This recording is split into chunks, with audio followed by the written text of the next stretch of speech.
Abençoados e abençoadas, graça e paz. Hoje, domingo, por volta das 20 horas e 30 minutos, eu estou aqui para mais uma pérola da graça de Deus. Espero que todos vocês tenham passado um ótimo dia. E eu tenho certeza disso, porque todos tomam posse de todos os dias como o melhor dia de sua vida. É assim que nós fazemos ao levantarmos. Queridos, o tema de hoje é: esses sinais são também para os nossos dias? Livro histórico de Mateus, capítulo 24, versículo 3. Estando ele assentado no Monte das Oliveiras, aproximaram-se dele os discípulos, em particular, e lhe pediram: Dize-nos, quando acontecerão estas coisas? E que sinal haverá da tua vinda e dos fins dos tempos?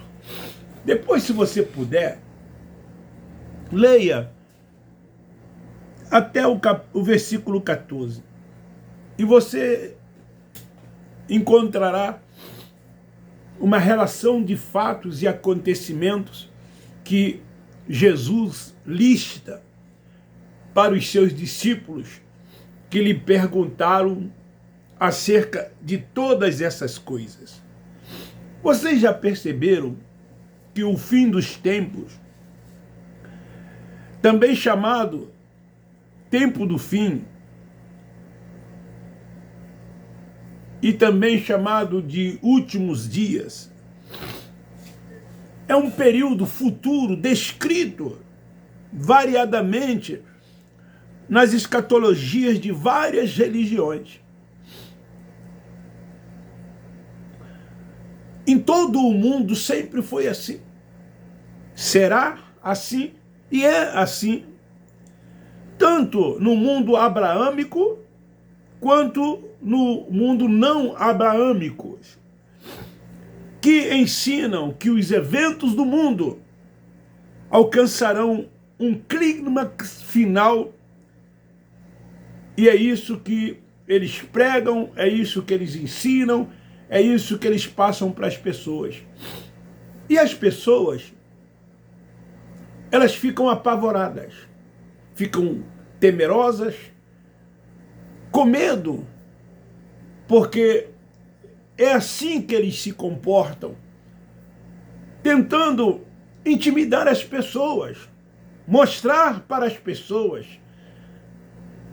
que tudo quanto ocorre e que irá ocorrer tem a ver com os fins dos tempos. Vocês lembram há pouco tempo atrás, 2, 3 anos atrás, quando a Covid veio? O mundo religioso disse o quê? Fim dos tempos. Últimos dias. Jesus vai voltar. A Covid veio, ceifou a vida de milhões de pessoas em todo o mundo, acalmou um pouco, e hoje já não se fala mais na Covid-19. Assim foi também durante o período da Segunda Guerra Mundial, quando Hitler matou mais de 6 milhões de judeus. Eu não vivi aquele tempo, mas muitos viveram, e a história relata que as pessoas achavam, temiam que o fim dos tempos estavam chegando e iria acontecer próximo àqueles dias. E lá se foram já quase que 80 anos. Falar de guerras, falar de fome, falar de terremotos, de violências, estas coisas sempre ocorreram desde que o mundo é mundo. Lá em Gênesis capítulo 26 fala que houve fome em toda a terra. Vocês lembram quando José se tornou governador do Egito, e ele socorreu as pessoas que estavam passando fome, famintas. Quando Deus, através de José, trouxe prosperidade para o Egito, a fome ali ocorreu. Fome sempre existiu e sempre existirá. Guerras sempre existiram. Talvez não haja no mundo uma nação como Israel que mais guerreou. Guerras contra os filisteus, contra os jebuseus, contra os medianitas, contra os assírios, contra os babilônicos, enfim. Inúmeras foram as guerras de Israel. Terremotos acontecem principalmente naquele mundo ali, onde estão nações como Japão. Aqui mesmo na América do Sul, já houve vários terremotos. Nos Estados Unidos ocorre com frequência ciclone, vulcões, terremotos, maremotos. E então todas essas coisas os religiosos atribuem como últimos dias, como os fins dos tempos. No judaísmo, o tempo, o fim dos tempos, faz referência à era messiânica e inclui um ajuntamento dos judeus e exilados na diáspora, a vinda de Jesus, a vinda do Messias, a ressurreição dos justos e o mundo vindouro. Era disso que se tratava. Jesus, aqui, ele estava se referindo àquele mundo em que eles estavam vivendo. Ele estava se dirigindo aos seus discípulos, porque eles lhes perguntaram essas coisas. Quando isto se dará? Quando isto irá acontecer? E quais serão os sinais? E ele respondeu aos seus discípulos dizendo todas essas coisas.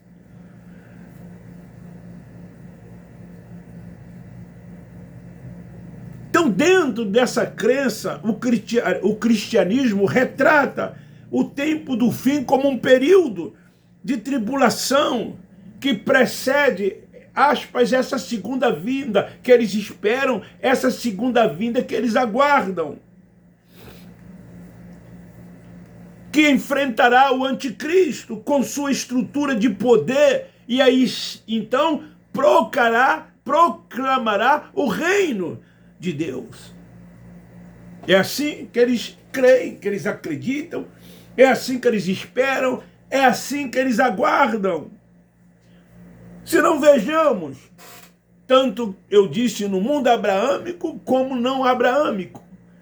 No Islã, eles têm sua crença diferenciada do judaísmo. No Islã, eles já não pensam como se pensava no judaísmo. No hinduísmo também, eles pensam diferente. No budismo, assim sucessivamente. Então, na verdade, tudo volta no derradeiro destino do universo. Esta confusão se dá por não respeitarem a ordem cronológica da Bíblia, que ela não foi escrita nos dias atuais, ela não foi escrita nos dias de hoje, ela não foi escrita para os dias de hoje, para os dias depois da cruz, ela não foi escrita para outros povos, a não ser tão somente para os judeus, todos os seus escritos. E tudo foi escrito ali dentro de uma ordem cultural, dentro de uma tradição judaica, dentro de um contexto histórico do mundo judeu. Então o sistema religioso, ele tem feito de quem? Dos seus liderados o quê? Escravos. Dizem para eles os fatos como se fossem para os nossos dias. E as pessoas acreditam. É comum a gente encontrar religiosos dizendo: fim dos tempos, isso é fim do mundo. Aqueles mais fanáticos disseram: ó, Jesus está voltando. Ele não vai demorar, a vinda dele está próxima, ele está cobrando.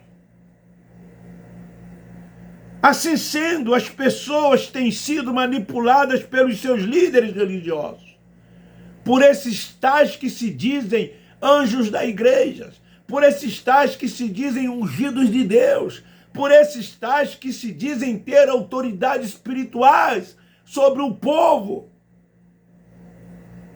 Então aqui em Mateus capítulo 24, versículo 3, tudo está relacionado à sua vinda e à consumação do século. De qual século? De qual século? Dos séculos que se passaram? Dos séculos que virão? Deste século presente que estamos vivendo? E quem ouviria tudo aquilo seriam os seus discípulos. Está aqui no versículos 4 e 5, depois vocês leem. Porque eram eles que estavam questionando Jesus. Quem questionava Jesus sobre estas coisas? Os seus discípulos. Então no versículo 6, quando Jesus diz assim: ouvireis de guerra ou tumores ou rumores de guerras, mas cuidado para não vos alarmardes. Tais coisas devem acontecer, mas ainda não é o fim. Mas estava próximo, sim. Os últimos dias estavam próximos. Os últimos dias que ele estava se referindo. Esses fatos ocorreriam, sim. Aconteceriam, sim. Então é comum, naqueles dias, tanto Paulo quanto João, o próprio Nazareno, se referir aos últimos dias. Lá na primeira epístola aos Timóteo, no capítulo 4, Paulo, escrevendo a Timóteo, fala dos últimos dias. João fala desses últimos dias. Quando ele escreve o Apocalipse, que significa fim, e todos aqueles acontecimentos relatados por João, que ele em espírito teve em visão, ele relata as igrejas da Ásia, as 7 igrejas da Ásia, despertando os irmãos por tudo quanto eles iriam passar, tudo quanto iria acontecer. E o próprio Nazareno, nos seus dias, ele fala acerca da grande tribulação que viria. Ele fala do juízo de Deus que viria sobre o seu povo. Então ele relata todos esses acontecimentos. Para nós hoje é uma escatologia consumada, porque tudo já aconteceu, tudo já se consumou. Mas eles estão aí, principalmente no livro do Apocalipse, futuralizando. Existem, aspas, pregadores que eles fazem seminários sobre o livro do Apocalipse. E tudo ali é futuralizado por eles. Vai acontecer ainda. Então, quando Jesus diz aqui no versículo 6, ouvireis, ele estava falando diretamente a quem? A nós, aos gentios e estrangeiros da época, aos que nasceram depois da cruz, para os que vieram depois desses dias. Não, ele estava falando a quem? Aos seus discípulos, estava se dirigindo a eles. Ó Pedro, ó João, ó Felipe, ó Mateus, ó André, Bartolomeu e assim sucessivamente, ouvireis. Ó, estava se referindo, se dirigindo a eles. Então, quando esses líderes pegam esses fatos que acontecem, como já aconteceram, estão acontecendo e ainda vão acontecer, guerras, quando eles pegam esses fatos da fome, terremotos, maremotos, eles atribuem como hoje fosse esses fatos para os nossos dias. Eles dizem, sinais dos tempos, fim dos tempos, sinais da vinda de Jesus. O que nós atribuímos? Isso é uma grande ignorância espiritual. Uma grande ignorância espiritual. Ali, a China está em guerra contra a Ucrânia. Já há mais de um ano, já se aproximando quase de 2 anos. Estão lá em guerras. Pode sim ocorrer que outras nações interfiram nessas guerras. Pode acontecer, mas isso não é fim dos tempos. Isso não tem nada a ver com fim. Isso não tem nada a ver. São acontecimentos. Os homens com suas ganâncias.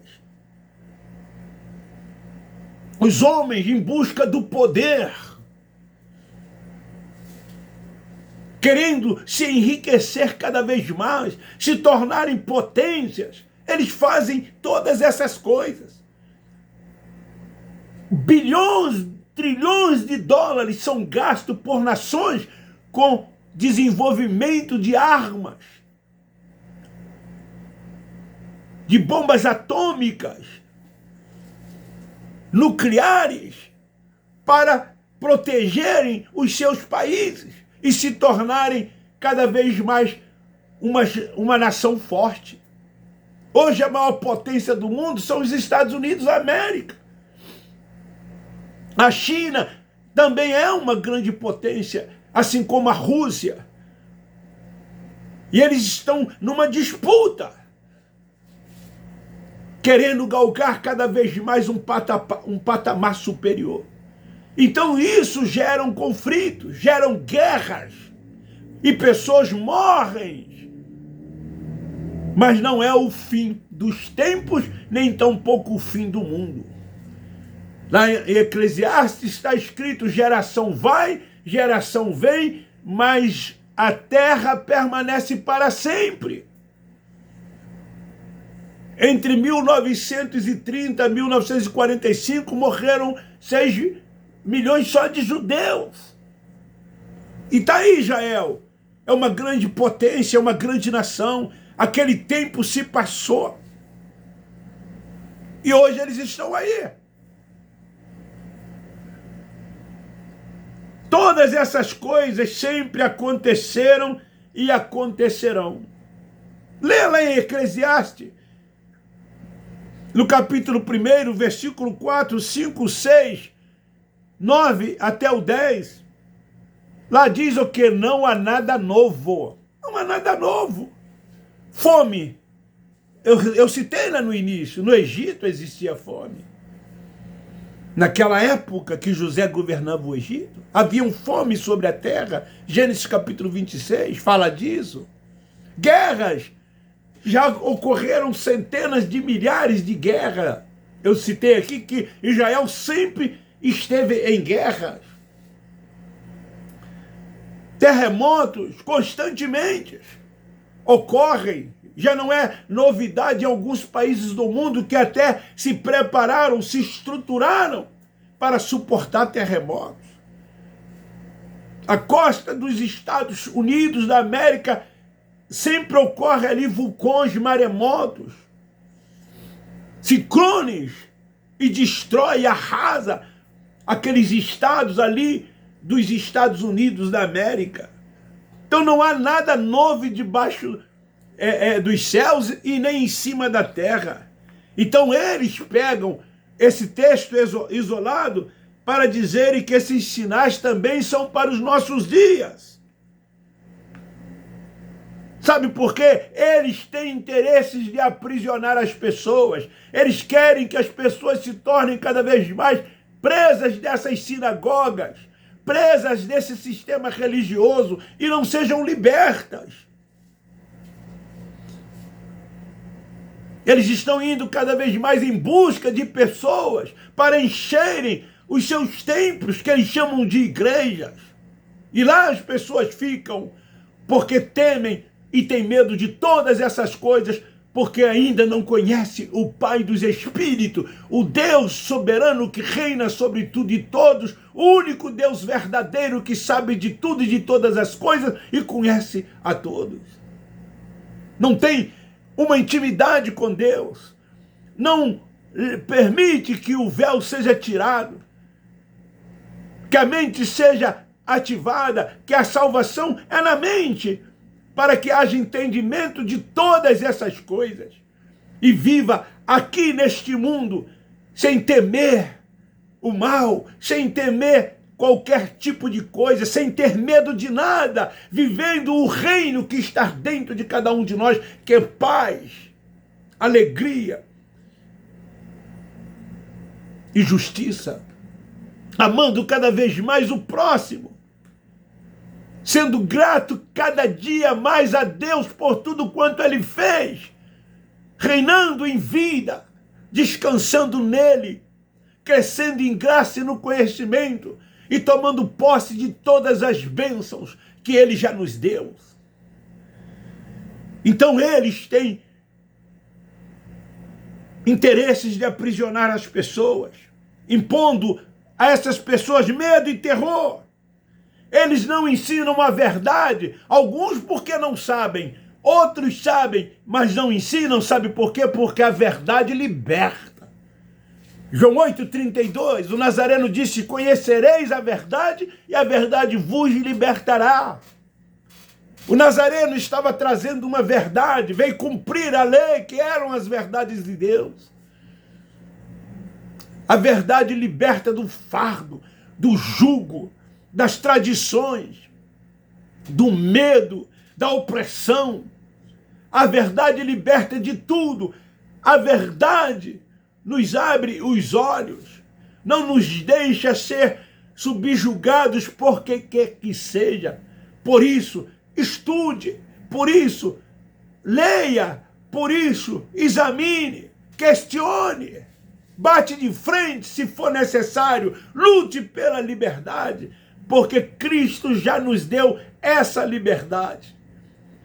E a religião não quer que você seja liberto, ele não quer que você seja esclarecido. Isso vem desde os primórdios, desde os princípios. Sempre alguém quis manter um outro com a sua mente cauterizada. Na política é assim. Os grandes senhores feudais eram assim. Lhes falta uma palavra revelada, mente iluminada. Eu já ouvi de muitos, como pode você, Levi, depois de 50 anos, você hoje ter esta visão? E tudo aquilo que você aprendeu lá, você esqueceu, você joga por terra. Eu vivi, sim, 50 anos lá, foi o tempo da minha ignorância. Eu fazia, crendo, acreditando, como muitos quando estão lá, eles fazem também crendo, acreditando, eles estão na sua ignorância espiritual como um dia eu estive. Mas a liberdade veio, ela chegou até a mim, a minha mente foi aberta, hoje eu tenho a mente revelada pelo Espírito Santo de Deus que habita no meu espírito, que dirige a minha vida sem reserva, o Espírito Santo no qual eu me submeto a Ele e sou guiado e dirigido por Ele. Hoje não somos mais carnais, não somos meninos, somos espirituais, temos a palavra sólida. Quando eu digo sempre no início, pérola da graça de Deus, porque é uma palavra sólida, a verdade que liberta. Mas eles preferem continuar como meninos espirituais, nos rudimentos da lei de Moisés, véu e carne, véu e carne. Eu fui essa semana questionada por uma irmã de uma igreja evangélica Assembleia de Deus. E ela me questionou. e me questionou. Ficamos mais de 1 hora conversando. E pegava os rudimentos, os preceitos dos homens. E citava até textos bíblicos, assim como eles fazem. Não aceitava. Depois de 50 anos, eu saí do sistema religioso. Ficou pasma e abismada quando eu disse que lá tinha o título de pastor. Fui professor dos professores de escolas bíblicas dominicais. Fui professor em faculdade teológica e em 3 seminários. Ela ficou pasma. Eu revi conceitos. O véu saiu do meu rosto. Hoje eu não tenho mais nenhum sentimento de culpa algum. Eu vivo os melhores dias da minha vida. Não estou aqui falando da vida material, porque lá eles se apegam às coisas materiais.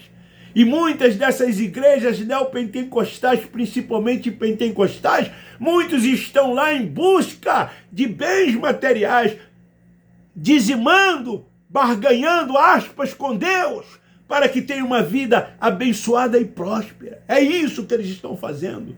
Quando nós, da graça de Deus, estamos pensando nas coisas do alto, nas coisas de cima, buscando as coisas que são de Deus, vivemos aqui como já se estivéssemos assentados com Ele nas regiões celestiais.